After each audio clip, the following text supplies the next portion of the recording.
We're going to move now to another bit of medicine for our troubled souls from the Reverend Franklin Ruff. Uh, Reverend Franklin Ruff is pastor of First Baptist Church in Stillwell, Kansas.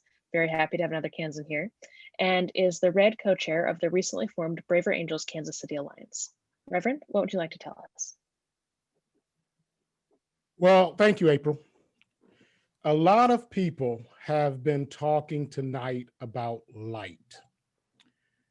And I think that Braver Angels is a light in our country right now. And I am grateful that I found them. I'm relatively new here. I found Braver Angels back in September, but I have been doing work of trying to depolarize people for years. And at times it can seem really lonely. But finding Braver Angels showed me that, well, no, it's not that lonely. And I believe that Braver Angels is an organization that is needed at such a time as this.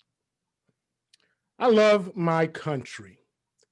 And I look back on January 6th, and I saw the very image of our nation stormed.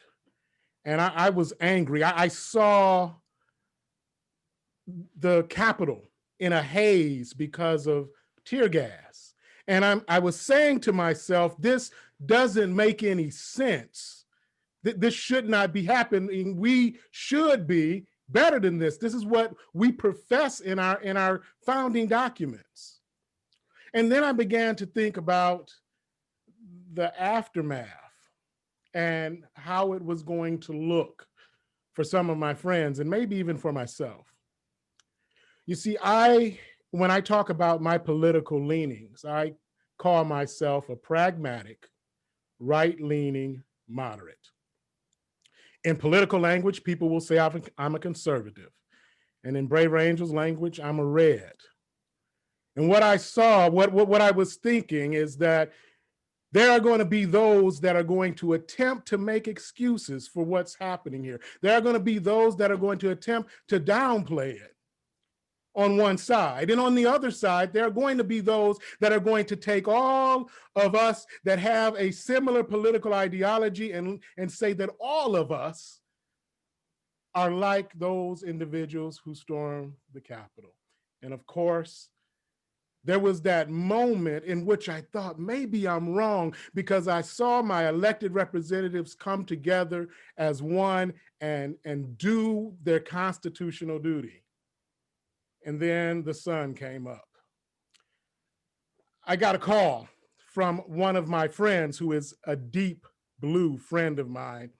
And we were talking about the events that had taken place. And he says to me, he says, well, what do you expect when you have an ideology and a party that is full of racists, misogynists, xenophobes, homophobes, and transphobes?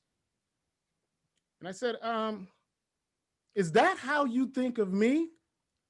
And he said, no, you're one of the few good ones. I asked him, should I be offended by that? And he said, of course you shouldn't be offended, because it's the truth and the truth shouldn't offend you. So then I asked him, I said, well, let's change the conversation. Let's say we're talking about Black men. And you say to me, well, you know, Black men, they're criminals. They're thugs. They're lazy. But not you. You're one of the few good ones. Should I be offended then? And he said, well, of course, because that's not true. And I said, yes, you're right. That's not true. And guess what? The vision that you have of my friends, the vision that you have of the people who have ideology similar to mine, that's not true either. We all want mostly the same things. We want to take different paths.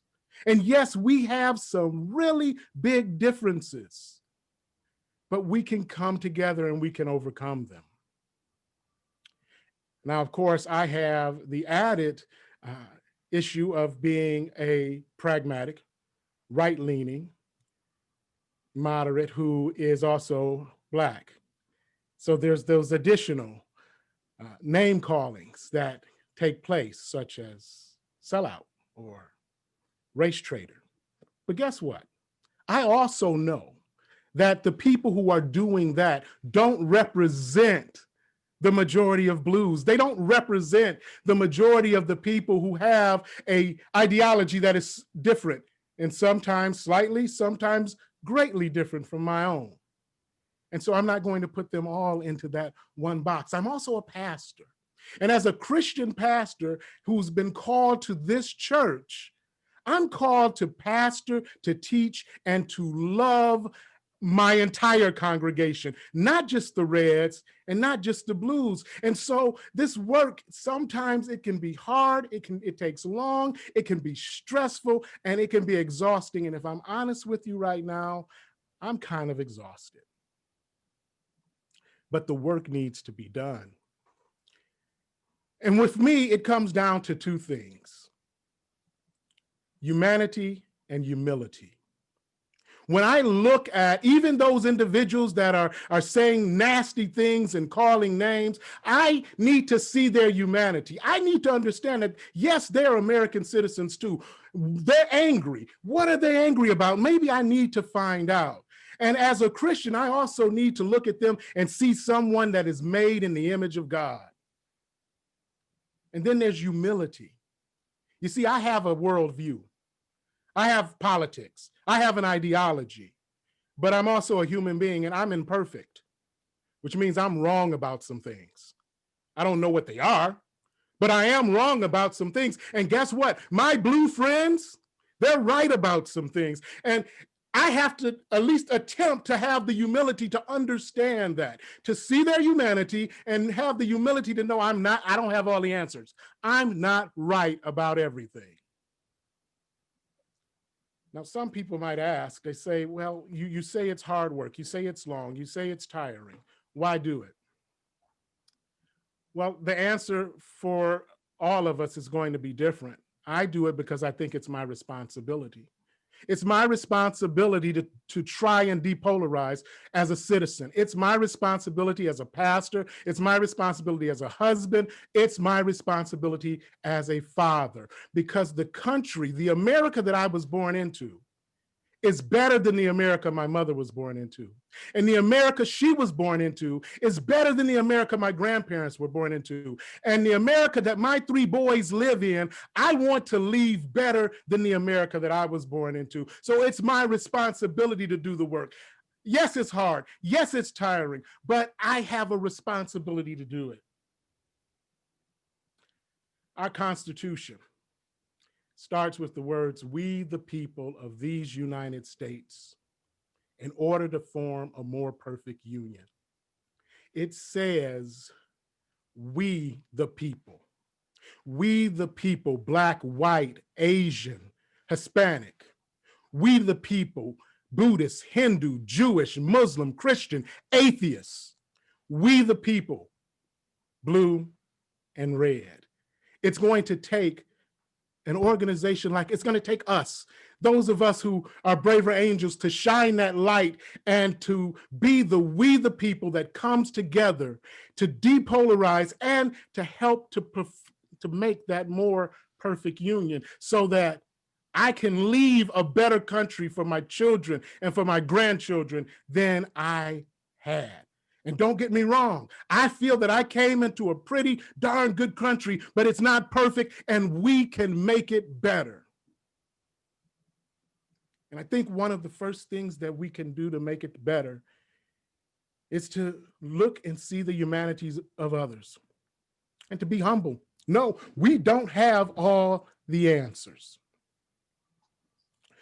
So one of the things that I want to do is I want to say to our incoming administration, to President-elect Joe Biden and Vice President Kamala Harris, I want to wish them the best.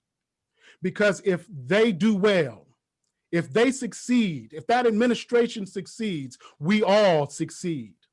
I want to look at the incoming Congress and say, good luck, and I hope you do well, because if they do well, we all do well.